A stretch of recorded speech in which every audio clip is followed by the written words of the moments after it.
मरवत साहब,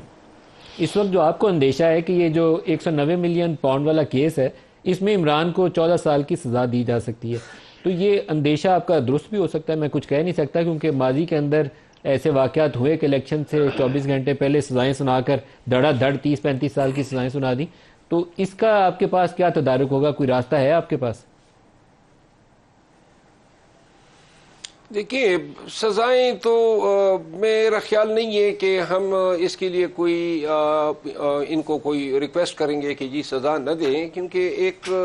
सिलसिला है, चल रहा है, और सज़ाएं जो हैं वो खान साहब भुगत रहे हैं। और अगर ये 190 मिलियन पाउंड केस में खान साहब को सज़ा दे भी जाते हैं तो मेरा ख्याल नहीं है कि इस फैसले को पहले तो होना नहीं चाहिए, क्योंकि अगर ये मुतवक्के हैं जिसका खदशा मैंने ज़ाहिर किया है, क्योंकि शायद कुछ लोग मुज़ाकरात के अमल से खुश भी नहीं होंगे, लेकिन अगर हो भी जाता है तो इस फैसले के होने के बावजूद भी मुज़ाकरात का अमल जो है वो असरअंदाज नहीं होना चाहिए। क्या आप तजवीज़ करेंगे राना साहब को कि शुरू करते हैं, कल बैठते हैं, वो तो मंडे को तो जो होना ही होना है, कल आपस में बैठते हैं और तरीकाकार निकालते हैं, टर्म्स ऑफ रेफरेंस पे बात करते हैं आगे कैसे चलना? मरवत साहब, देखिए, ये जो फैसले हैं ना, अब ये केस है, इसकी मेरिट्स डी मेरिट्स हमें मालूम है, तो लिहाजा वही अंजाम होगा जो ईदत केस का हुआ, तोशा खाने का हुआ या साइफर केस का हुआ। अलबत्ता मैंने कहा ना कि अगर ऑफिशियली गवर्नमेंट ये अनाउंस कर दे कि फ़लाँ फ़लाँ मेंबरान जो हैं वो इस कमेटी के का हिस्सा होंगे और ये मुज़ाकराती,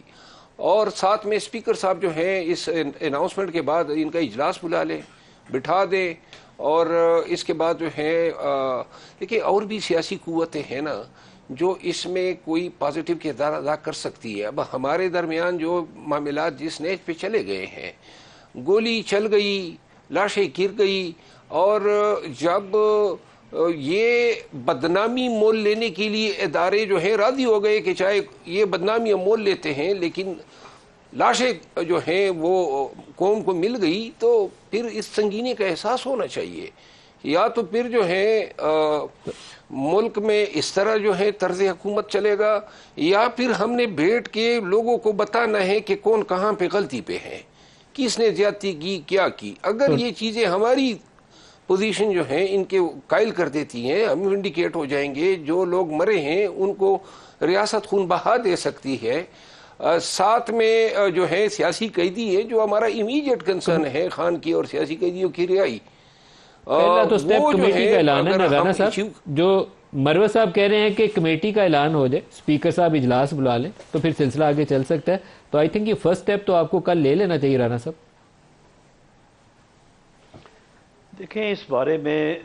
स्पीकर साहब के साथ हमारी बात हुई है।